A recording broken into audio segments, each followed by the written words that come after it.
Buenas noches. Estamos acá de nuevo llegando a sus hogares para tocar temas interesantes para los guatemaltecos, tanto hoy como para el futuro.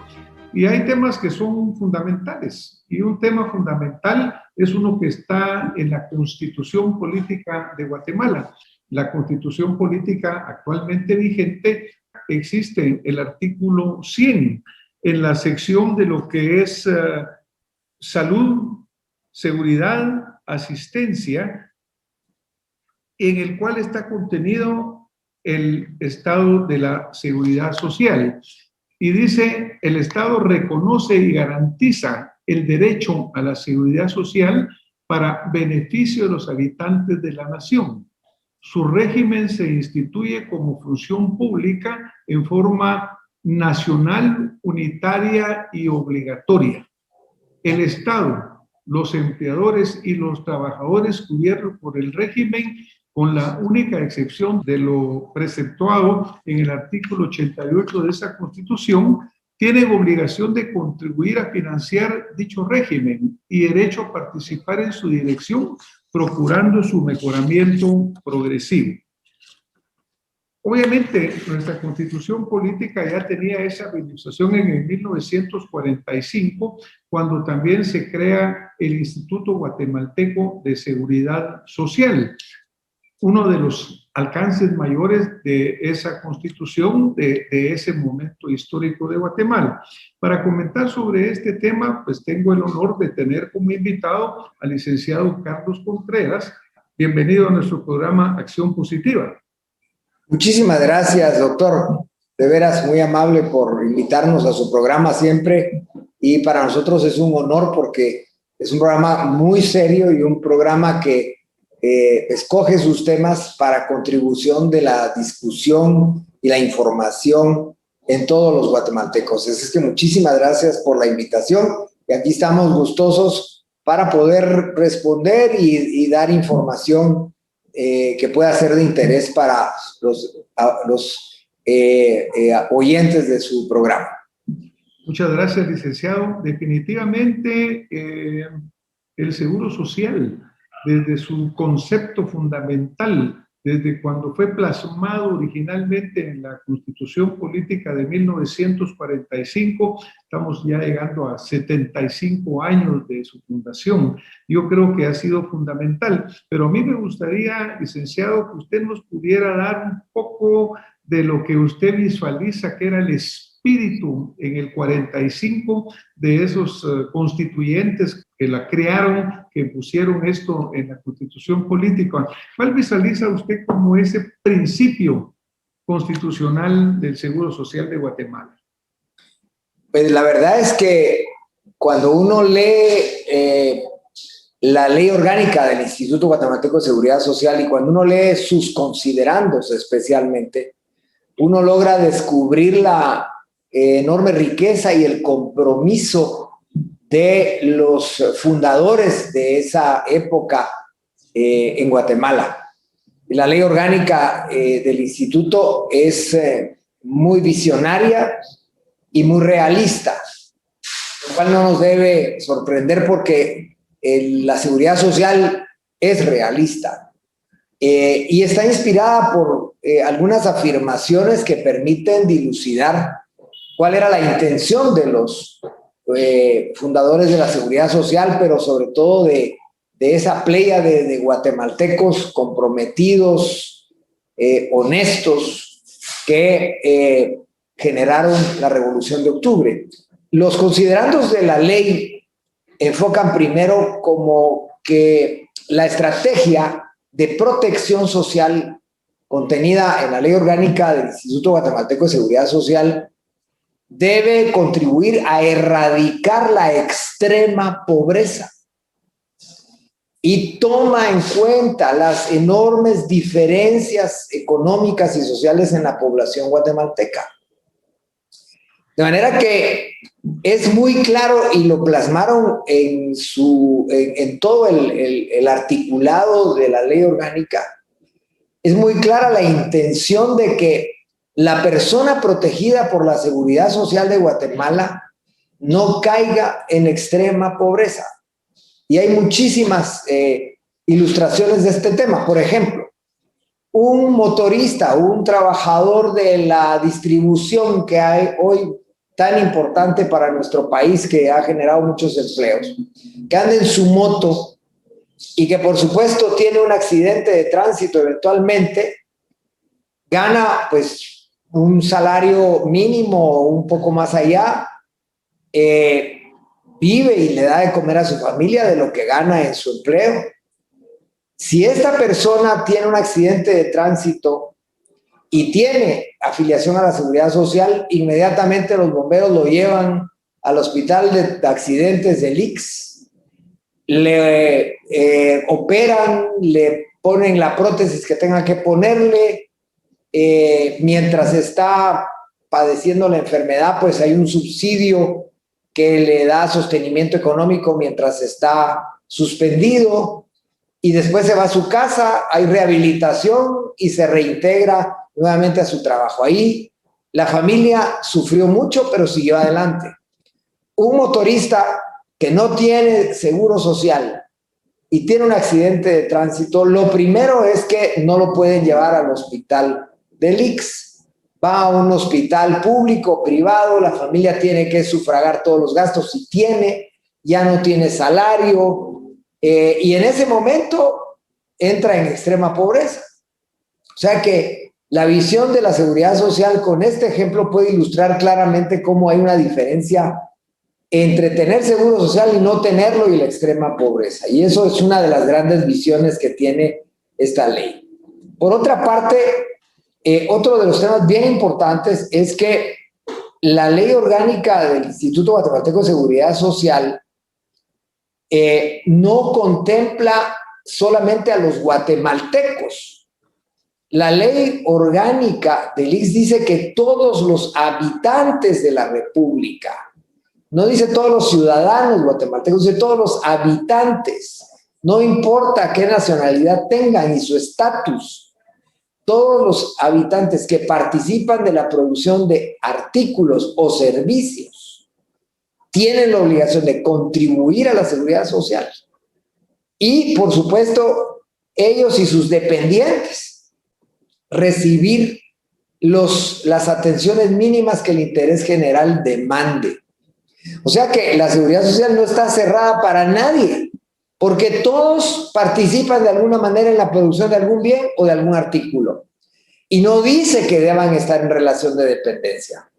La propia ley, que data del 46, tiene incluido un plan gradual de inclusión de todos estos productores a la protección social, que empieza con los trabajadores en relación de dependencia, urbanos y alfabetos, pero no excluye a nadie. Lo que debe suceder es una gradualidad para incorporarlos.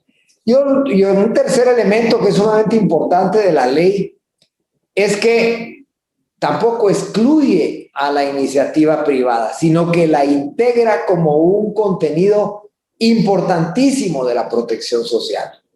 De manera que los considerandos de la ley dicen que no debe dejarse fuera la iniciativa privada, ya sea tanto en la prestación de servicios como, por supuesto, en algo que existe en la ley y que se prevé como una forma de fortalecimiento de la protección social, y son las prestaciones complementarias, pensiones complementarias, servicios de atención en salud complementarios. ¿Qué quiere decir esto?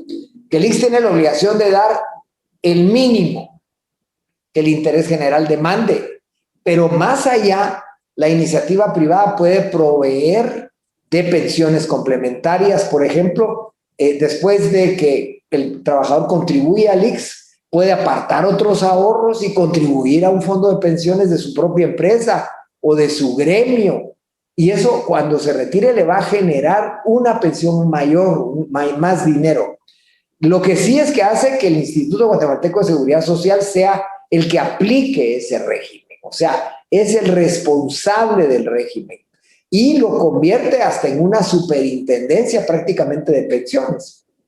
De manera que como lo conciben nuestros fundadores, el Seguro Social y la Ley Orgánica del Instituto Guatemalteco de Seguridad Social es una estrategia de protección social y es una estrategia de nación, porque en esa estrategia de nación va la protección para las inclemencias económicas que pueda padecer una familia a través de las pensiones o de los subsidios por enfermedad, o como lo hemos propuesto últimamente, los seguros de desempleo, como también en los temas de salud, ¿verdad? Y en los temas de salud nos damos cuenta nosotros, por ejemplo, en la pandemia, es decir, solo el set de medicamentos que debía ser aplicado a un enfermo del virus del SARS-CoV-2, y no iban menos allá de 40, 50 mil quetzales,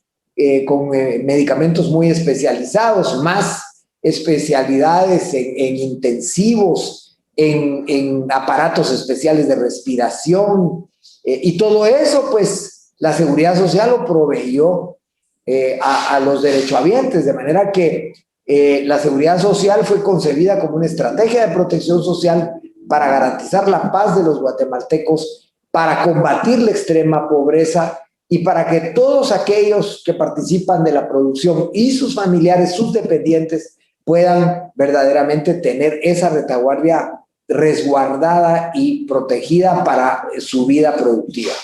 Eso es realmente muy interesante, cómo pues la ley es tan visionaria 75 años después, que nos ofrece un gran espacio para poder incluir a todos los guatemaltecos en esta estrategia. Muchísimas gracias, Carlos. Realmente es sumamente interesante lo que estamos platicando en este momento, porque, por ejemplo, una de las mayores causas de pobreza en el mundo, como tú lo has señalado, es exactamente la enfermedad. Se han hecho en muchos lugares del mundo muchas encuestas muy importantes que demuestran que el paso de una clase media a una precariedad o pobreza es debido a la enfermedad y a sus consecuencias. El hecho que tú señales en este momento esa fortaleza que existe de que una persona cuando tiene un accidente o cuando tiene una enfermedad de diferentes gravedades, incluso las enfermedades crónicas, Carlos, porque tú sabes que, por ejemplo, hay seguros que te cubren, pero tienen un límite vital. Entonces, cuando ese límite se consume, prácticamente el seguro ya no cubre. En cambio, entiendo yo que el seguro social sigue cubriendo el crónico enfermo por mucho tiempo, no importa que ya se haya cubierto cualquier gasto. Entonces, yo creo que esa visión de la pobreza o tratar de evitar la pobreza es sumamente importante. Algo que me ha parecido muy impresionante, lo que has dicho tú, que creo que por otro lado no se ha logrado llegar a que sí se visualice, es el hecho de que mucha mayor cantidad de guatemaltecos podríamos estar aplicando a esta seguridad social. Sin poner paralelismos o sin poner comparaciones, pero se menciona que, por ejemplo, Costa Rica tiene una cobertura universal del seguro, lo que le da mucha fortaleza a su sistema de salud. ¿Por qué piensas tú que no ha sido mayor la difusión de la cobertura del seguro social?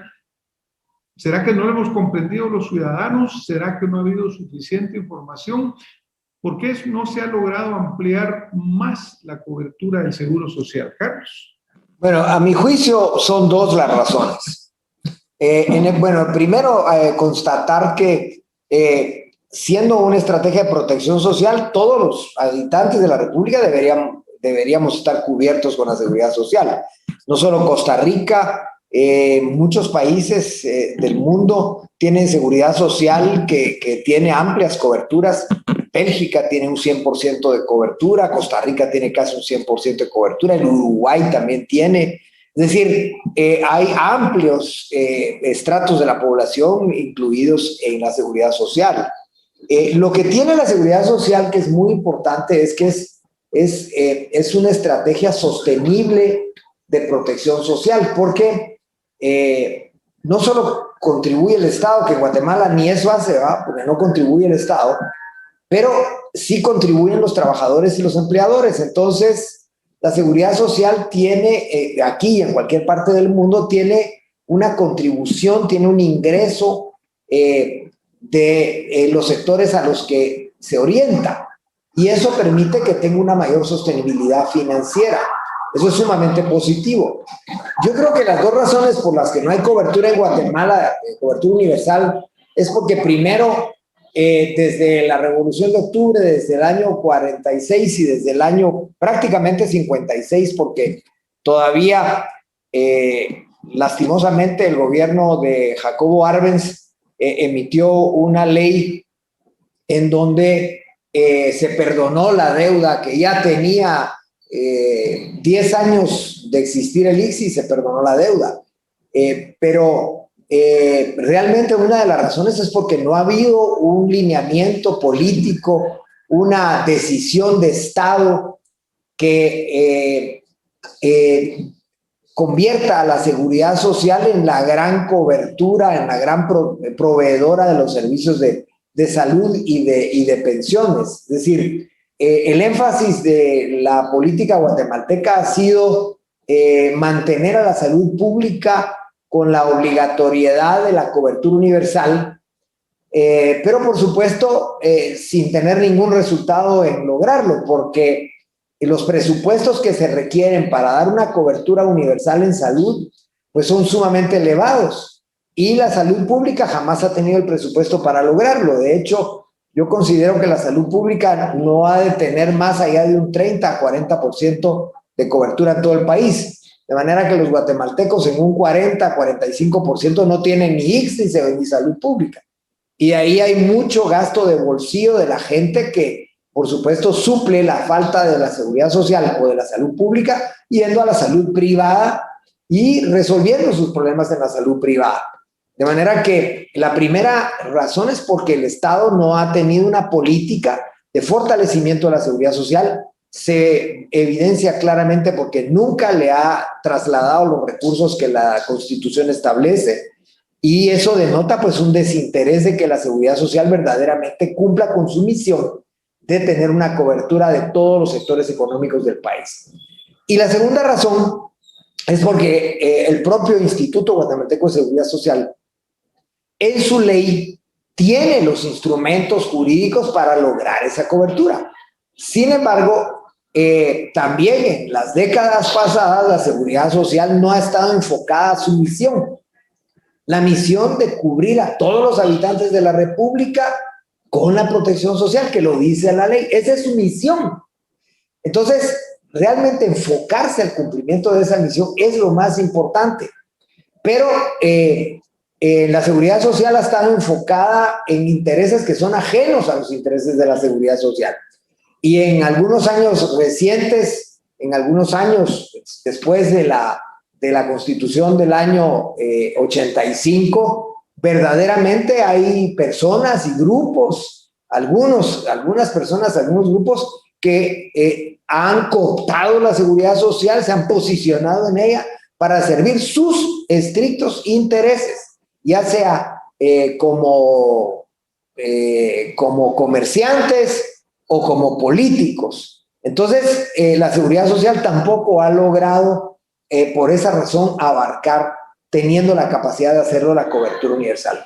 Nosotros hoy, pues tú puedes preguntar, bueno, ¿y ustedes qué han hecho? Pues nosotros tampoco logramos dar un paso sustancial en cuanto al número o sectores de cobertura, porque tuvimos que primero retomar la seguridad social, devolverla a su cauce, devolverla a su misión, fortalecerla, y en este momento ya estaríamos más en la posición de iniciar una apertura.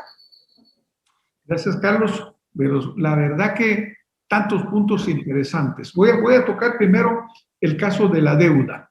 Bueno, cuando el gobierno del presidente Jacobo Arbenz viene y promulga esto, en la cual condona, como tú dices, una deuda que ya traía 10 años, en la cual el Estado pues no aporta la cuota que le corresponde, pues sigue siendo el trabajador el que la aporta, en el caso de la iniciativa privada, el trabajador y la empresa privada, pero según entiendo, los números de la deuda acumulada que el patrono Estado ha dejado de pagar ronda arriba de los 43,000 millones de quetzales. lo cual pues obviamente es una tremenda cantidad, sobre todo por el hecho de que el trabajador del Estado sí ha seguido recibiendo el servicio que el IX le proporciona.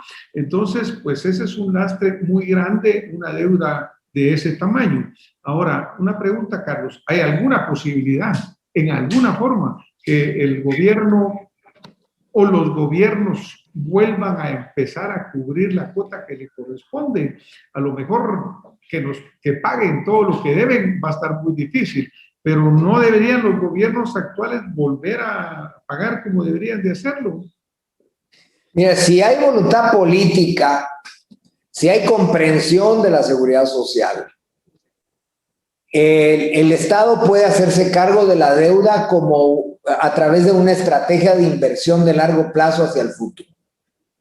Es decir, la deuda debería ser como el apalancamiento político para construir una estrategia que utilice los temas de la deuda para poder financiar un proceso de fortalecimiento de infraestructura, de talento humano, de tecnología, de la seguridad social. Y además acompañar esta decisión política con la decisión política de que sea la seguridad social la que empiece a prestar los servicios de salud en el país y que fortalezca los servicios de pensiones de los trabajadores. O sea que no podemos nosotros, al frente de la seguridad social de Guatemala, por ningún momento pensar que el Estado no debe honrar esa responsabilidad. La tiene que honrar, porque no es una responsabilidad que la tenga con los funcionarios del IX, sino con el pueblo de Guatemala. Entonces, creo que si hay voluntad política, se puede hacer cargo de esa inversión hacia el futuro. Y segundo, por supuesto, lo más importante es que cumpla con sus obligaciones, pues. Es decir, yo no sé, nunca he entendido por qué no hay responsabilidad cuando el ministro de Finanzas, el presidente de la República, no trasladan al Congreso de la República en el nuevo presupuesto de la Nación en la demanda del Instituto Guatemalteco de Seguridad Social, que se ha construido sobre la base de los estudios actuariales que dice la propia Constitución Política de la República de Guatemala. Es decir, que exime al ministro de Finanzas, al presidente de la República, al Congreso de la República de esa obligación. Es decir, yo no sé, no encuentro el argumento, la razón, la justificación. Deben hacerlo. Porque además es verdaderamente incomprensible que no se pague la cuota patronal del gobierno del Estado como patrono, si se la tenemos que exigir y se la exigimos a los patronos privados. Y yo no entiendo tampoco cómo el Estado envía a sus jubilados cuando no ha pagado ni un centavo a la seguridad social. O sea, es evidente que hay una actitud de muchísimo, no sé, ignorar la trascendencia de la protección social de los guatemaltecos. Entonces, para mí que por supuesto debe cumplirse con la obligación, yo no veo por qué no debe cumplirse con la obligación. Y por otra parte, es importante señalar que la falta de esos recursos tiene al Instituto Guatemalteco de Seguridad Social en una situación de jaque. Me voy a explicar. Nosotros tenemos finanzas sanas. O sea, el Instituto Guatemalteco de Seguridad Social tiene 42 mil millones de quetzales en los fondos de reserva. El presupuesto de todos los años, desde que hemos tenido el honor de presidir la Junta Directiva del IX, han sido presupuestos con superávit. Cuando recibimos la Seguridad Social, el presupuesto del Lema ya era deficitario y faltaba muy poco para que el IX empezara a ser deficitario. Y por supuesto, hoy tenemos superávits que ya desde que tomamos posición hasta ahora son más allá de los 4 mil millones de quetzales. O sea que las finanzas son sanas, pero cuando uno proyecta las finanzas de la previsión social, que es como se maneja la previsión social, ¿sí? Porque yo quiero explicar que nosotros no solo le pagamos la pensión al guatemalteco que ha contribuido 20 años, sino que hay miles, cientos de miles de guatemaltecos, más de 1 millón de guatemaltecos que depositan su cotización todos los meses. Y ellos tienen una expectativa de derecho. O sea, ellos van a tener un derecho a una pensión dentro de 10 años, dentro de 15 años, dentro de 5 años. O sea, tienen una expectativa de derecho. Entonces, los fondos que nosotros tenemos son los fondos que deben garantizar el cumplimiento de esa expectativa de derecho hacia los próximos años. No solo para pagar una pensión, sino para tener todos los medicamentos que necesite, los médicos que necesite, los hospitales que necesite, los aparatos que necesite ese guatemalteco que tiene una expectativa de derecho, que primero Dios jamás va a utilizar el lema, que nunca se enferme, primero Dios.